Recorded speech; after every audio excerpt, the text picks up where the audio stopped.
প্রণাম জানিয়ে এবং আমার জন্মদাত্রী পিতামাতা এবং আমার গুরুদেবকে প্রণাম জানিয়ে আজকের অনুষ্ঠান শুরু করছি।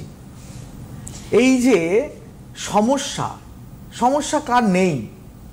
সমস্যা থেকে মুক্তি লাভের জন্য যখনই আপনি কাউর দ্বারস্থ হবেন, সেইখানে যে সমস্যা সমাধান হবে সেটা আপনি ভেবে কিন্তু তার কাছে পৌঁছবেন না।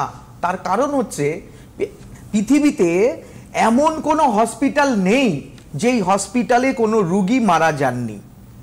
এমন কোনো স্কুল নেই যে স্কুলে কোনো ছেলে ফেল করেনি। আমরা যারা অ্যাস্ট্রোলজি করি, আমরা একটা মেকআপ আর্টিস্টের মতো কাজ করি। আপনাকে মেকআপ করে আমি কিছুটা সুন্দর করে দিতে পারি, কিন্তু আপনাকে আমি অমিতাভ বচ্চন বা শাহরুখ খান বানিয়ে দেওয়াটা আমার পক্ষে কিন্তু খুব প্রবলেম হয়ে যাবে। তো বিষয় হচ্ছে যে দুটো তিনটে জিনিস মানুষের জীবনে খুব মূল্যবান। এক হচ্ছে স্থান, এক হচ্ছে কাল, এক হচ্ছে পাত্র। ভাগ্য প্রতি মুহূর্তে আপনাকে পরিশ্রমের সাথে সাথে যদি সাথ না দেয়, আপনি যতই পরিশ্রম করুন না কেন, আপনি আপনার সাফল্যের শীর্ষে পৌঁছতে পারবেন না। তাই আমি জ্যোতিষী শ্রীরামকৃষ্ণ একটা কথা বলে থাকি, আমার একটা পরামর্শ আপনার জীবনটা বদলে দিতে পারে। পরামর্শ মানে কি? এই পরামর্শটা দেওয়ার জন্য আমি 365 দিন 24 ঘন্টা নিজে ফোনটাকে ধরার চেষ্টা করি। এর অনেক ঘটনা আছে। আমি ফোনটাকে ধরে প্রচুর মানুষের বিবাহিত জীবনের গন্ডগোলের সমস্যা সমাধান করে দিয়েছি, ডিভোর্স আটকে দিয়েছি, প্রাণ বাঁচিয়ে দিয়েছি।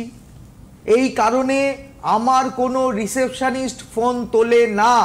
আমি ফোনটা নিজের ফোন নিজে তোলার চেষ্টা করি। যখন কিছু কাজকর্ম থাকে তখন হয়তো তুলি না, কিন্তু মিস কল দেখে আমি রিং ব্যাক করি এবং প্রতি মুহূর্তে খোঁজ নিই। আর দ্বিতীয় কথা হচ্ছে যে এই যে আমরা যে সিটিভিএন প্লাস চ্যানেলে আমরা বসি, এটা একটা প্ল্যাটফর্ম। এখানে নিজেকে আপনি কেন আমাকে আপনার জীবনের আদর্শ জ্যোতিষ হিসেবে আপনি আমাকে মেনে নেবেন, তার প্রমাণ করার জন্য আমি এখানে বসি।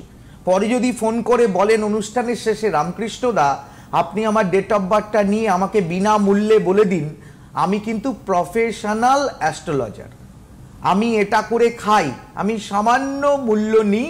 সেই সামান্য মূল্য আমার চলতে, যোগাযোগ করতে বা যাতায়াতে কিন্তু খরচ হয়। আমি প্রফেশনাল একদম। তো এখন একটা ফোন